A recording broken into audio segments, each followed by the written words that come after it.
Hello po. Hi. Hello. Yun. Kala ko tulog na eh. Oh? La- Hindi tayo pwedeng matulog ha?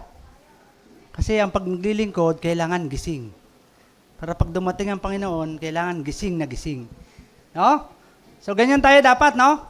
Palagi tayong gising, hindi dahil may hinihintay. Gising tayo dahil kailangan natin magpasalamat ngayon. Maglingkod at magpuri sa Kanya. Amen po? Amen. So sa ating pagsisimula, nais ko po muna tayo humingi ng gabay at dalangin para sa ating Panginoong Jesucristo. Dakilang Ama Lord, salamat po ng napakarami sa mga bagay, sa mga pagpapala, sa mga lakas, sa buhay, na taglay po ng bawat isa sa amin. Salamat Ama, at nakita mo ang iyong mga maliit na lingkod na narito sa iyong bahay-sambahan upang maipakita namin at padama namin sa iyo ang tunay naming pasasalamat at ang tunay naming paglilingkod sa iyo. Nawa Panginoon, maging kaaya-aya ang bawat isa sa amin sa iyong harapan. Nawa Panginoon, ay balutin mo ang bawat isa sa amin ng iyong banal na Espiritu, bigyan mo ng karunungan, bigyan mo ng lakas ang pananampalataya, maging ang iyong mga ginagamit at gagamitin sa umagang ito, pagkalooban po ng wisdom, at loobin mo rin po, Panginoon, ang iyong napakalit na lingkod sa iyong harapan, ay bigyan mo ng karunungan nagmumula sa iyo, at itago mo po ang iyong maliit na lingkod sa iyong likuran, na sa gano'n Ama, ikaw ang makita at maramdaman nila habang kami ay nagpupuri at nagpapasalamat sa iyo. Sa iyo, Ama, ang papuri, sa iyo ang pasasalamat, sa iyo, aming pasasalamat sa iyo ay palagi naming idinataas at tumaasa kami, Panginoon, ikaw sa amin hanggang makatapos kami ng gawain namin ito. Ito po ang Ama, ang samot dalangin namin sa pangalan ni Jesus. Amen and amen. Isang palakpong pong napakalakas para sa ating Panginoon. Ayun. Sige po. At bago po ako magsimula, meron po tayong announcement, no? Yung e-bike po na pink lining. Makipag-ugnayan po muna kay Brother Alan. Yung plate number po niya is 776 QBW, UKM 141, and NEQ 683. Pahintulot po na makipag-ugnayan po lang po tayo sa ating diakono dun sa labas para may ayos po natin yung parking. Yun, salamat po ng marami at purihin ng Diyos sa umagang ito. Salamat sa napakagandang awitin. Salamat sa mga ginamit mong lingkod at nakita natin at kung paano natin na ipadama yung ating paglilingkod sa Kanya ng nandito, no? Nandito, sa puso. Amen po? At sa umagang ito, nais ko pong ihatid sa inyo na ating pag-aaralan at konting pagbubulay-bulayan ay pinamagatan nating gift of peace. Actually po, dapat hindi ako nasa unahan nyo ngayon no? Dapat si Pastor Jojo. Kaya lang, medyo hindi po maganda yung kanyang naramdaman. Kaya ako na naman po ulit. Huwag kayong magsasawa ha. Baka magsawa kayo sa akin. No? Huwag tayo magsawa, no? Kasi, kaya lang, mas magagaling sila kaysa sa akin, no? Dali, siyempre, mga bihasa na yan No? Kaya po sa ating, yung Sunday, sino po nakalala na itinuro ko? Ano po yung topic natin last Sunday? Yun! Amen! Kailangan talaga, no? Minsan, nare-remind. No, hindi tayo nare-remind dahil sa utang or sa blessings. Kailangan ma-remind din tayo kung anong ating pinag-aaralan. No? Kasi yun po yung bibigay ng ating lakas. No? Kung paano tayo maglilingkod at paano mamuhay kasama ang ating Panginoon. So ayan po ang ating teksto ay matatagpuan po natin sa mga taga-Lukas. Ang kapitulo ay 2 at ang talata po ay 8 hanggang 14 na ganito po ang sinasabi. Una po, ang sabi diyan, doon ay may mga pastol na nasa parang at nagbabantay ng kanilang mga tupa ng gabing iyon. Lumapit at tumayo sa kalagitnaan nila ang isang anghel ng Panginoon at magdagliwanag sa kapaligiran nila, nakakasilaw sa kaluwalhatian ng Panginoon, gaano na lamang ang kanilang pagkatakot. Ano pa sabi? Sa Lucas 10, sabi niya, ngunit sinabi ng kanilang ng mga anghel, huwag kayong matakot. Ako'y may dalang magandang balita para sa inyo na magdudulot ng malaking kagalakan sa lahat ng tao. At isinila nga ngayon sa bayan ni David ang inyong tagapagligtas, ang Kristo. O ang Kristong Panginoon. At ang sabi pa sa sumusunod, yun. Ito ang iyong palatandaan, matatagpuan ninyo ang isang sanggol na nababalot ng lampin at nakahiga sa isang sabsaban. Bigla nilang nakitang kasama ang anghel, ang isang malaking hukbo ng mga anghel sa kalangitan, sila'y nagpupuri sa Diyos at umaawit. Papuri sa Diyos sa kaitaas-taasan at sa lupa ay kapayapaan sa mga taong kinalulugdan. Palain po ng Diyos ang pagkabasa at pagkarinig ng kanyang mga banal na salita. Ang sabi po dyan, para sa pagpapatuloy, ang kapanganakan ni Hesukristo ay ang magandang balita ng kaligtasan na ipinahayag ng Diyos hindi lamang sa mga makapangyarihan, kung hindi sa mga karaniwang tao rin. No? Ipinakita ng talatang ito na si Jesus ang tagapagligtas, ang Kristo at ang Panginoon na dumating upang magdala ng kagalakan, pag-asa at kapayapaan sa isang katauhan. Napakapalad natin, no?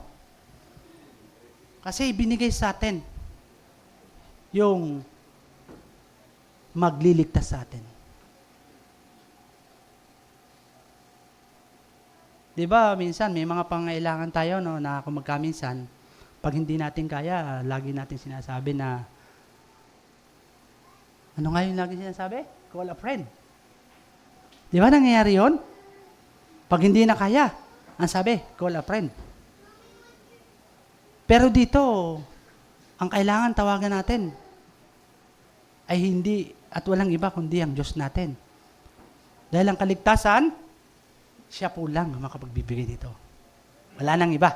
No? Kaya sa pagpapatuloy, ang sabi diyan sa ating pagsisimula, sa ating gift of peace, ito po yung title natin. Dito po sa mundo, o sa mundo natin ngayon, halos lahat ay hinagahanap ng kapayapaan. Tama ba yon? Tanong, paano natin makikita ang kapayapaan? Tanungin natin ang sarili natin. Huwag na yung katabi. Baka mamaya mali ang masabi. Ikaw mismo sa sarili mo, ano ba yung hinahanap nating kapayapaan? Kasi tuwing araw ng Pasko, lagi natin sinasabi, ito yung araw ng pagbibigayan, pagmamahalan, pagpapatawaran. Tama? At doon sa mga ginagawa natin ito, doon natin naramdaman yung kapayapaan. Pero dapat hindi laging tuwing Pasko. Dapat araw-araw. Kaya nga sabi diyan, ang kapayapaang na kailangan natin ay ano, saan? Una, sa isip. Kapag wala po tayong peace of mind, napakahirap. Lalo na yung kapayapaan sa puso. Kailangan natin yan, yung kapayapaan sa puso. Kapayapaan sa pamilya. Naku, kailangan natin din yan kasi ang pamilya kailangan isa lang. Kumbaga sa isang buklod, no? Pamilya. Sa bahay, lalo na dito sa bahay-sambahan. Iisang pamilya tayo. Pero bago tayo maging pamilya rito, kailangan unahin natin sa bahay. Kailangan yung pagkakaisa, pinangahawakan natin. No? Kaya yung kapayapaan na yan na ating hinahanap, para sa lahat. No? Lahat. Kailangan natin yan para sa lahat, hindi lang sa atin. Hindi lang sa katabi mo, hindi lang sa kaibigan mo, o kanina pa man, sa lahat. Kaya nga sabi, ang kadalasan minsan na nakikita natin na ibinibigay na kapayapaan ng mundo sa panahon ngayon ay pansamantala. Minsan, binigyan ka ng kayamanan. Hindi masama, magkaroon tayo nito. Binigyan tayo ng napakagandang damit. Hindi rin masama kasi lalo na kung signature. Talagang ang sarap ilagay doon sa Lacoste. No? Ano ba? Nike. Di ba? Ang sarap, no? Parang ang saya natin. Kasi nakikita natin yung mga ibinibigay sa atin talagang para bang ramdam na ramdam natin. Kasi isinusuot, ginagamit. No? Pero ang sabi diyan, yung kapayapaan na yan, ay pansamantala lamang. Na ngayon, nandyan, tapos bigla na lang nawawala or naluluma. Kaya kung magkaminsan, hindi na natin gagamitin. Hindi na natin susuot. Kasi nawawala din agad. Minsan nasisira. Kaya hindi na natin napipigyan ng pansin. No, yan yung mundo. Lalo na sa physical natin pangatawan. Ngayon, malakas ka. Matikas. Pero darating panahon. Gaya ko, no, nasa edad na rin. Para bang naramdaman ko na yung joint ko, no? Gumaganong-ganon na rin. O gusto nyo ba yon? Kaya habang maaga, exercise. Physically. Pero bago natin gawin yon, spiritually, exercise muna natin. Dahil hindi tayo magkakaroon ng wisdom, yung tinatawag na kapayapaan, kung hindi natin tutulungan ng spiritual nating pamumuhay. Tama? Kaya nga, sabi diyan, ito, yung mga bagay, o yung regalo, na ibinigay sa iyo ng ating Panginoon. Isang regalo na kapayapaan mula sa Diyos, na kailanman ay hindi kayang sirain ng kahit sino, ng takot, ng lungkot, o kaguluhan, at hindi kayang sirain o walain ni numan. Dahil yung ibinibigay na regalo sa atin ng ating Panginoong Kristo, yung kapayapaan at yung kaligtasan ay pang walang hanggan. Pero yung mga nasa patawan natin, hindi masamang meron tayo. Hindi masamang paghirapan natin para magkaroon. Hindi masama na ibigyan nyo rin ako kung labis yung sa inyo. No? Kasi siyempre lahat tayo may pangangailangan. No? Kaya kung meron kayong sobra, gamitin, huwag itago. Kasi baka masayang.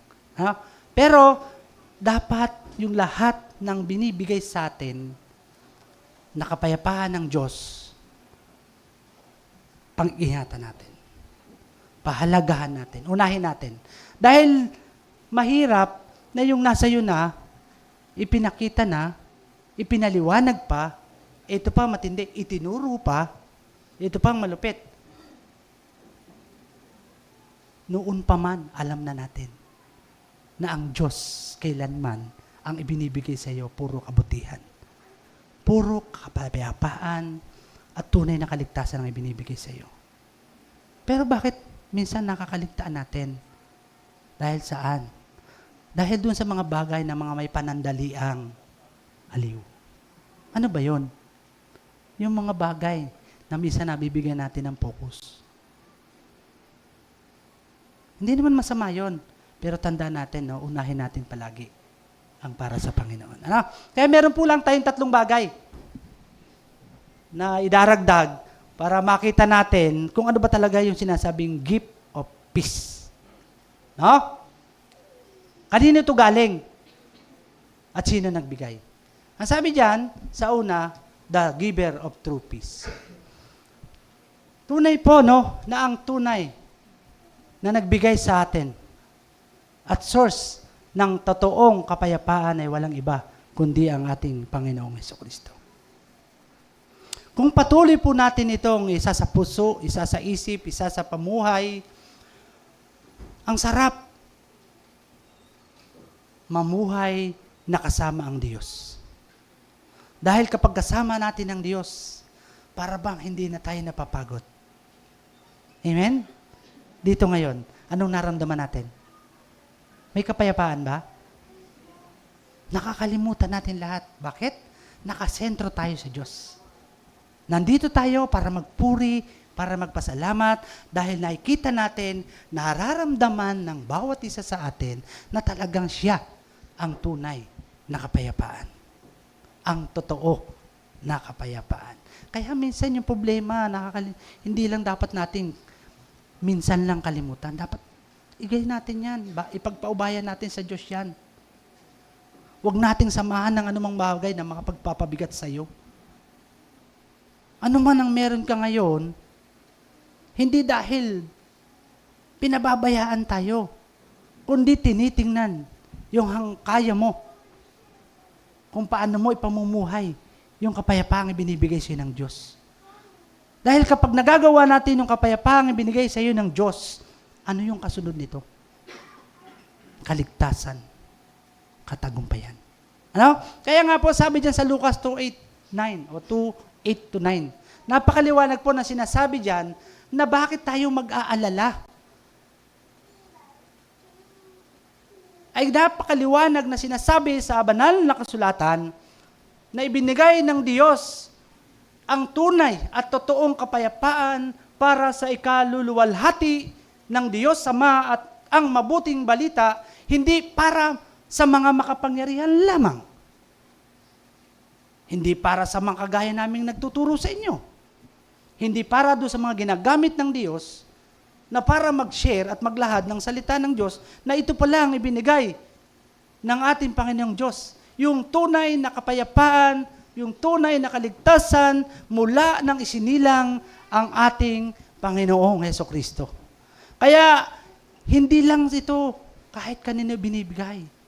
Hindi sa mayaman lang, hindi sa mahirap, hindi sa kanino man, babae man o lalaki. Lahat po tayo, pinagkalooban nito at ibinigay ito sa atin ng Diyos natin. Kaya nga po sa pagpapatuloy, makikita natin ipinapakita ng Diyos na ang kanyang biyaya ay tunay na ibinibigay niya doon sa mga taong merong kapakumbabaan. Yung mga taong nais sumunod sa Kanya. Yung nais ng Diyos, yung mga taong nire-recognize ng tao, ng bawat isa, yung totoong kapayapaan, yung totoong kaligtasan na ibinibigay sa iyo at sa akin. Napakaliwanag po na sinasabi diyan na pinipili ng Diyos ang mababa sa paningin ng mundo upang ihayag ang kanyang kalooban. Tayo yun. Tayo yun. Yung lahat na patuloy na nagpapasakop, patuloy na merong kapakumbabaan sa puso, may kapakumbabaan sa isip, sa pamumuhay, yan po ang pinipili ng Diyos para ihayag ang kanyang kalooban at gamitin tayo sa kanyang ubasan. Maliwanag po ang sinasabi diyan na kailangan, ay napabilis oh, ang pagpapakita ng isang anghel ng Panginoon sa mga pastol ay magbigay sa atin ng kanyang kaluwalhati. Napakaliwanag po na sinasabi ng banal na kasulatan na at mabigyang liwanag sa atin ang pagdating ni Jesus ay para sa lahat. Hindi sa isa lang, hindi sa dalawa, hindi sa tatlo, kundi sa atin. Sa ating lahat. No? Lalo na sa mga wala pa sa Panginoon. At sa lahat ng karaniwang tao para maihatid ang tunay na kalooban ng kapayapaan. Kaya po binigyan natin ng talata at ito po ay mula sa mga tagahuan. Ang kapitulo ay 14 at ang talata po ay 17 na ganito po ang sinasabi. Yun. Ibinibigay ko sa inyo ang aking kapayapaan. Sino nagbigay? Sino po? Yun. Alam na pala natin eh. So dapat, hindi lang natin to alam. Dapat, pinamumuhay natin. Maliwanag po ang sinasabi din dyan na binibigyan din ang aktibong pagbibigay ni Kristo ng kapayapaan sa puso ng lahat ng mga mananampalataya. Okay, lahat naman tayo, mananampalataya, di ba? Wala namang hindi. Di ba?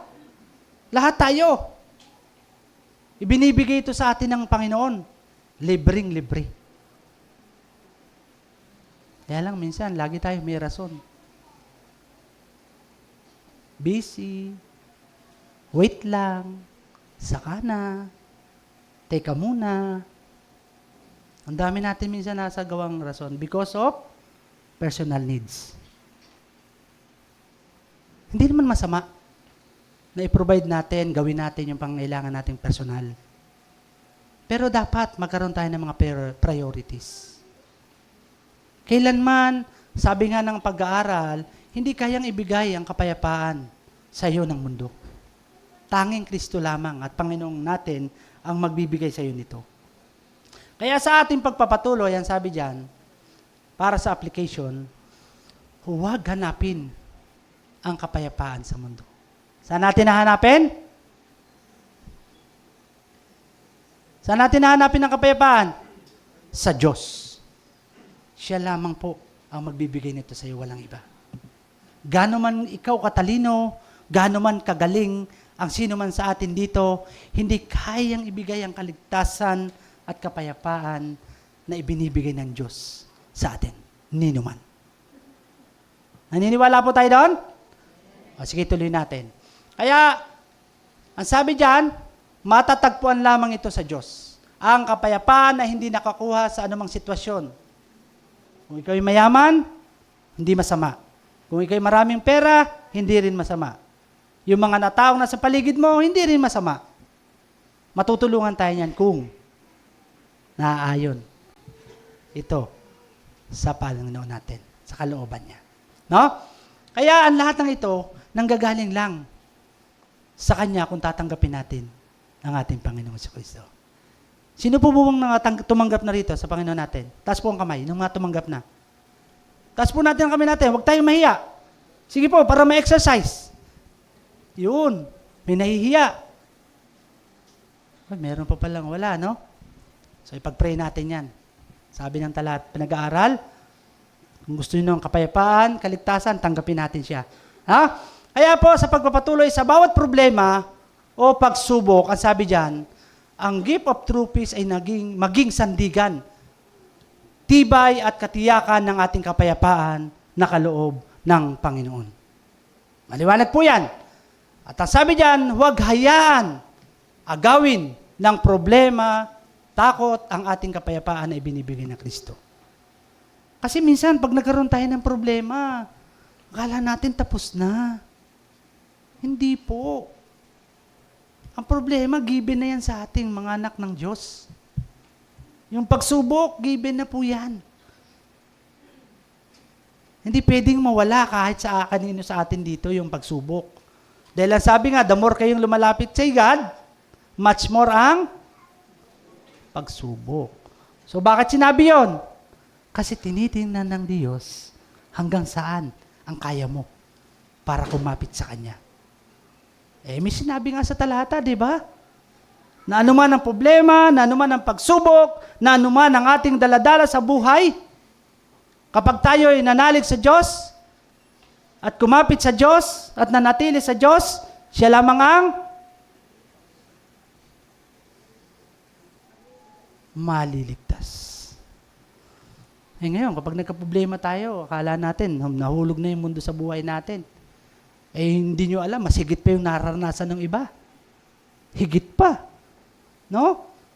Alam nyo yung nararanasan na ating mga Kristiyano, na mga lingkod ng Diyos, akala lang natin napakabigit na, pero yung pong iba, na wala sa Panginoon, siguro, kung makikita at malalaman nyo, mas higit pa. Tama? Kasi nung time na mayroon ko tayong City Jail, sino yung mga sumasama sa City Jail? Noong last 2020, bago mag-pandemic yun, no? Meron tayo noon. Nung pumupunta po kami doon, grabe. Talaga bang, dito mo mararamdaman yung may nakita ka na, kasi may lumapit sa akin minsan sabi niya, Brad, sana kung pwede, araw-araw na lang ito. Kasi iba yung pakiramdam namin kapag may nakikita kaming iba. Sabi ko, hindi dapat kami ang iyong kagiliwan. Dahil ang pinunta namin dito, hindi ang physical naming katawan. Nagpunta kami rito para ipakita sa inyo na ang dala-dala namin, yung Kristo, yung Panginoon natin. Kaya nakakatuwa, no? Bakit sila nandun?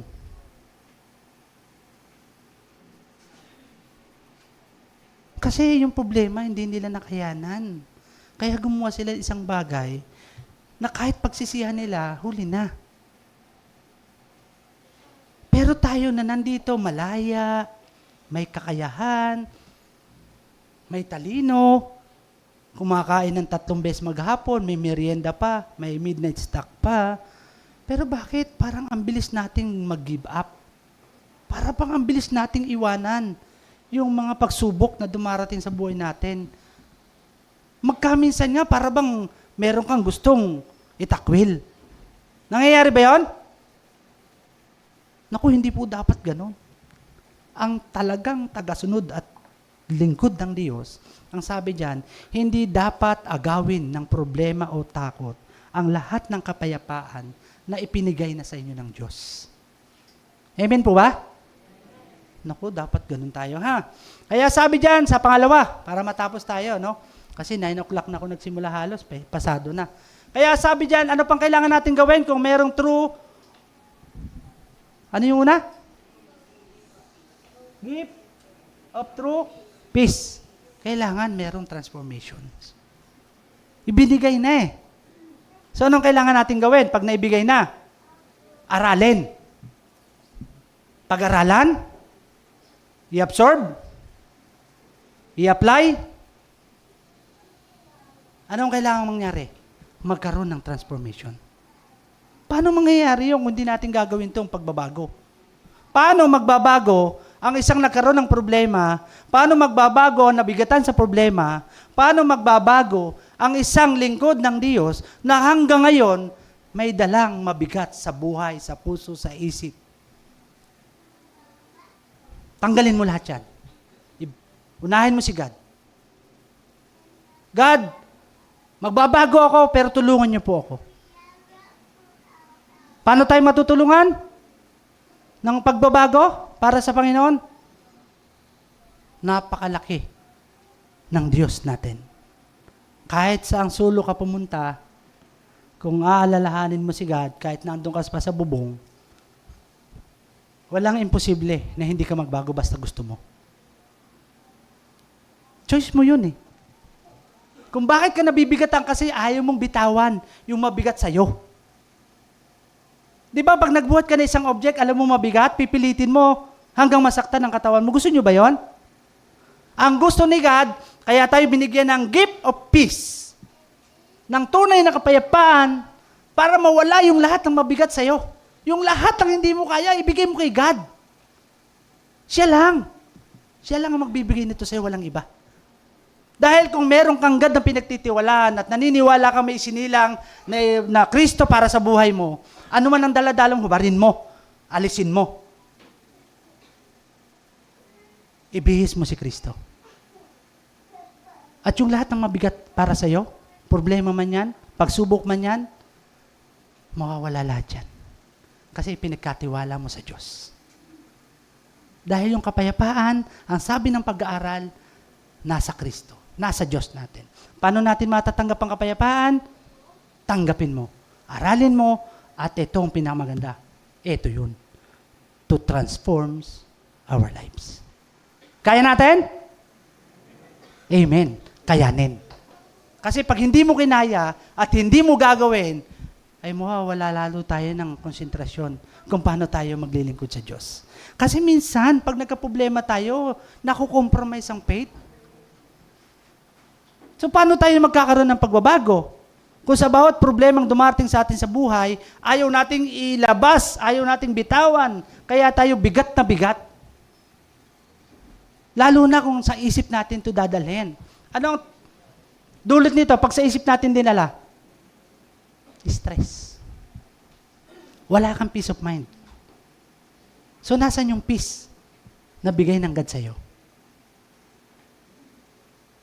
Kaya kailangan i-release mo to. Bitawan mo dahil nabibigatan ka. Huwag mong pilitin kung hindi mo kaya. May God tayo na tutulong sa'yo.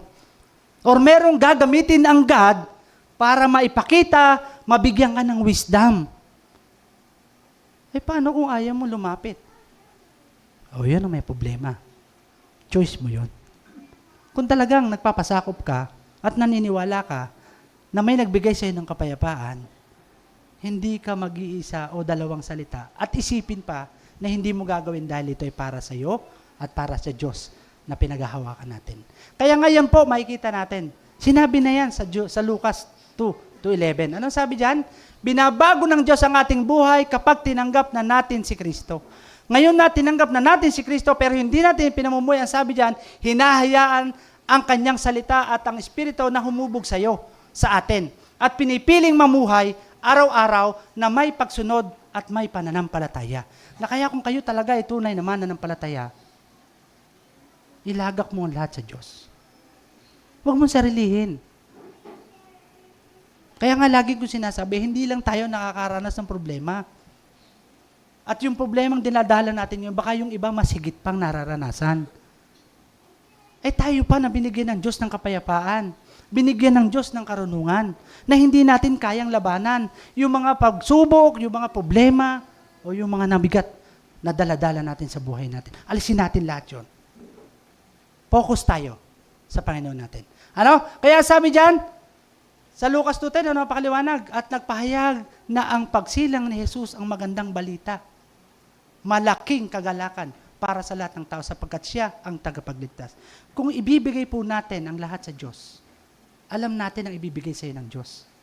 Hindi ka pahihirapan. Hindi ka niya sasaktan. Tutulungan ka niya.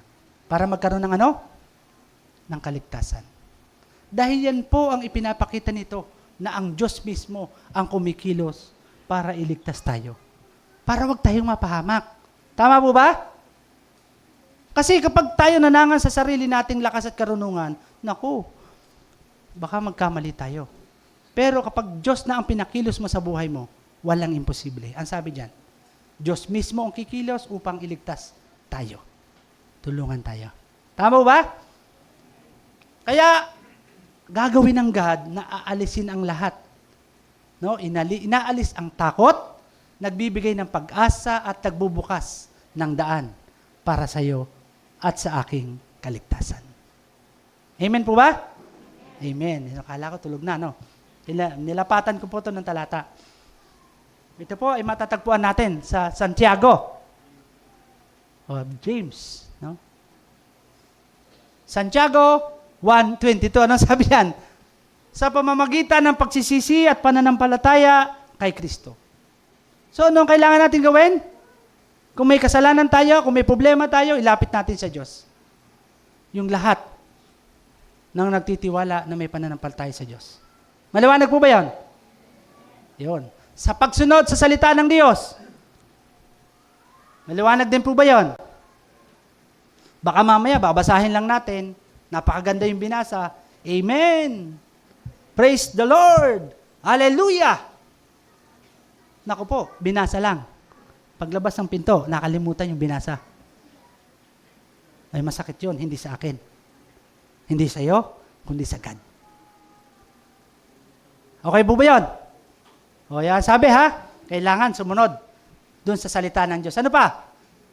Ang tunay na pagbabago ay makikita saan? O sinong namumuhay na mayroon ito? Taas ang kamay. Okay, mahiya. Natatakot kayo? Aba, pambihira. Ha? Ang sabi niya ng tunay na pagbabago ay makikita sa pamumuhay na may pagsunod, hindi sa silata lamang. O sino yun? Taas ang kamay ng sumusunod. Brother Johnny, ikaw lang? Sino po? Huwag kayong matakot, huwag kayong mahiya. Ipakita nyo sa katabi nyo na ipinamumuhay nyo na ang salita ng Diyos. Nako. Patay. Isa pa. Taas ang kamay ng sumusunod at pinamumuhay ang salita ng Diyos. Ayon, amen! Huwag kayong mahiya. Huwag nating ikahiya. Naku, pambihira. Ano ba yan? Nahihiya tayo? O sa katabi tayo nahihiya? Dahil nakikita ang ginagawa nating mali. Baka ganon, no? Nahihiya tayong tumaas kasi yung katabi natin, nakita yung ginawa mo kahapon, mali. Kaya natatakot, itaas yung kamay. Kapal naman ang mukha nito, kahapon eh. Ganito ginawa, tapos sasabihin niyo, pinamumuhay. Hindi, joke lang po, no? Lahat tayo. Kailangan you have to declare. I-declare nyo na talagang tayo, ipinamumuhay natin yung salita ng Diyos. Hindi lamang sa salita. Kailangan kasama ang gawa. Amen po ba? Yun, nagising na kayo. Salamat sa Diyos. Ang pagdating ng mapagmahal natin ni Jesus, yan po yung maglilinis. Magbabago. At nagbago na ng ating buhay.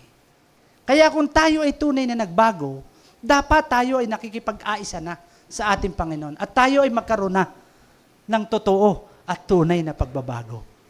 Parang ang ganda ng ngiti nyo, ha?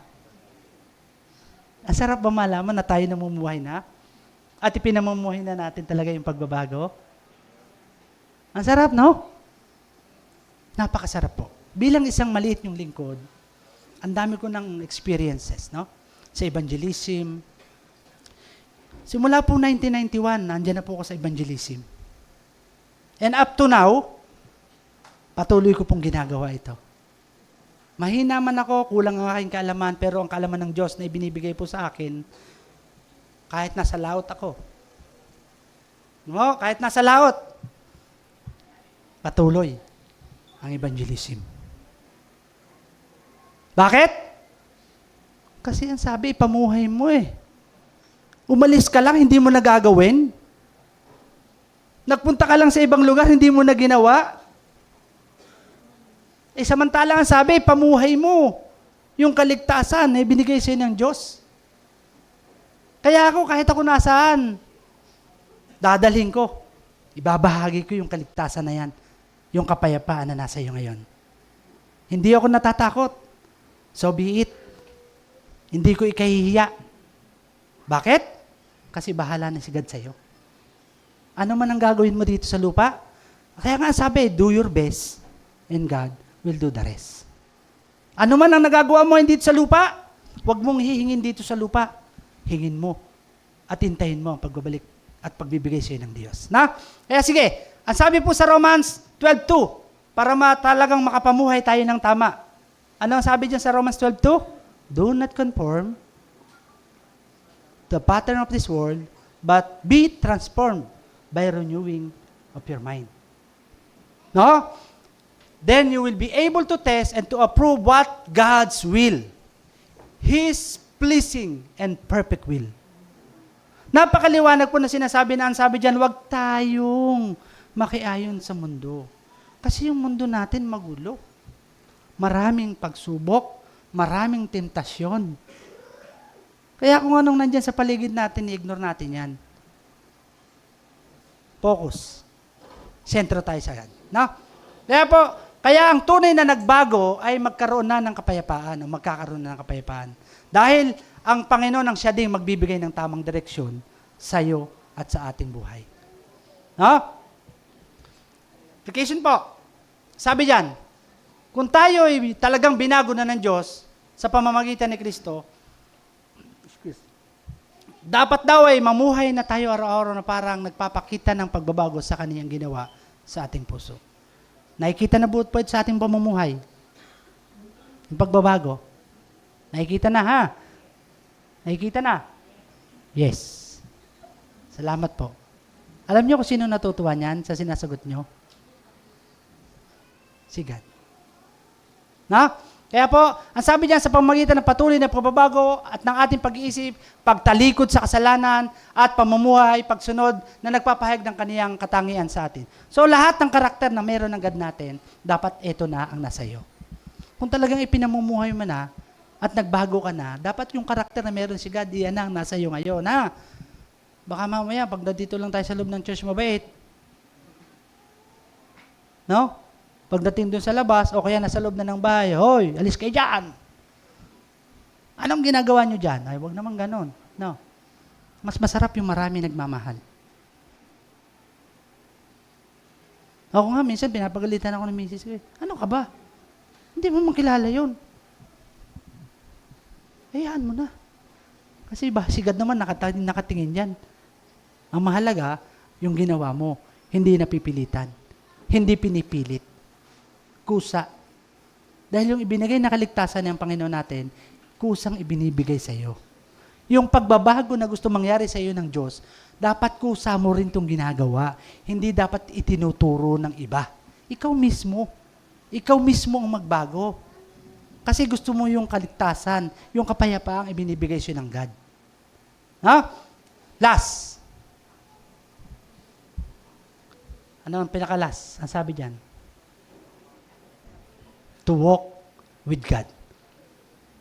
So, paano tayo makakalakad na kasama ang ating Panginoon Jesucristo? Live a life that turns away from sin.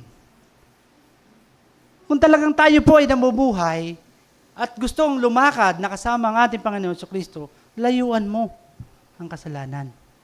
Layuan mo ang paggawa ng mali. Layuan mo ang hindi maganda. Makakasira dahil nasa landas ka na ng kaligtasan. Kailangan, kung talagang nagbabago na tayo, kung talagang alam mo na ang Diyos ang nagbigay sa'yo ng kapayapaan at kaligtasan, you have to walk with God agad-agad. Tinanggap mo na eh. Layuan na natin yung kasalanan. Ano ba yung mga kasalanan na ito na nagpapahirap? Bakit hindi tayo makalakad? Nakasama ang Diyos natin. Sa totoo lang. Ang daming dahilan. Ano yun? Una, mayabang tayo. Tama? Pangalawa, ano? Sobrang talino. Pangatlo, ano? Ito yung pinakamasakit. Kung magkaminsan, gusto natin lumakad, nakasama at ipakita ang Diyos, nakasama natin siya sa paglalakad natin. Pero, ang iniisip palagi natin, authority. Alisin natin yon. Yung authority, God lang ang meron nun. Siya lang ang may authority, hindi tayo. Nandito tayo, ang sabi, servant. Tama? Servant. Sabihin nyo nga po.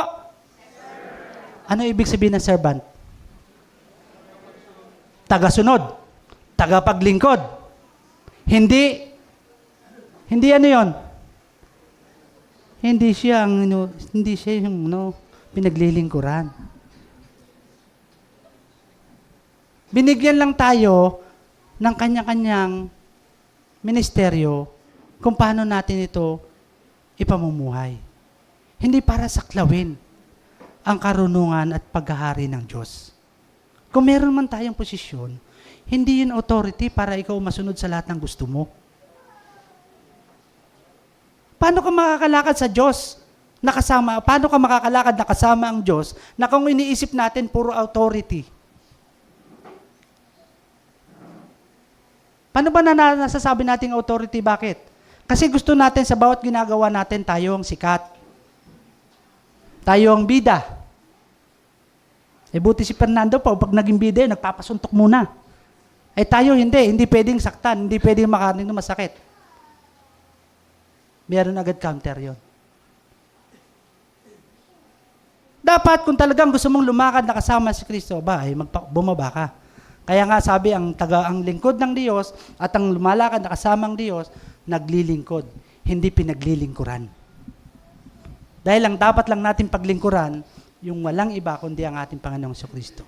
Gagamitin tayo para sa magsama-sama tayo, magpapasanan tayo ng ating mga gawain, ng ating mga pamatok, hindi para maging tayo ang gumawa, kundi Diyos ang gagawa nito lahat. Ano? At ang sabi po, sa 1 John 1-6, 7, ano sabi diyan?